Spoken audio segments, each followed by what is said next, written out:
जय हिंद, जय महाराष्ट्राचे भावी पोलिसांनो. आपण आज घेऊन आलोय पोलीस भरतीमध्ये विचारला जाणारा प्रश्न, जो IMP प्रश्न आहे. तर बघा, एक फळ विक्रेत्याने 48 संत्रे विकल्याने 8 संत्र्यांचा विक्री किंमत एवढा नफा झाला, तर शेकडा नफा किती झाला? तर आपल्याला शेकडा नफा सांगितलेला आहे, बरोबर. शेकडेवारी, शेकडा म्हणजे किती असतो? 100 असतो, ते लक्षात ठेवा. तर एक फळ विक्रेत्याने 48 संत्रे काय केले? विकले. आणि 8 विक्रीचा काय केला? किमती एवढा नफा काढला, बरोबर. 48 याच्यावर 8चा काय काढला? नफा काढला. म्हणजे आपल्याला 48 मायनस किती करायचे? 8 करायचे. किती मिळाले? 40 मिळाले. आता हे 40 नफा आपल्याला मिळाले, किती संत्र्यांवर मिळाले होते? 8 संत्र्यांवर मिळाले होते, म्हणून गुणिले शेकडा नफा सांगितला, म्हणून गुणिले किती करायचे? 100, बरोबर.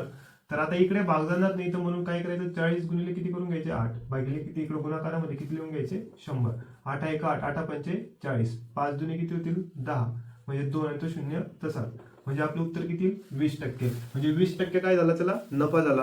तर व्हिडिओ आवडल्यास चॅनलला लाईक करा, शेअर करा, सबस्क्राईब करा. जय हिंद, जय महाराष्ट्र.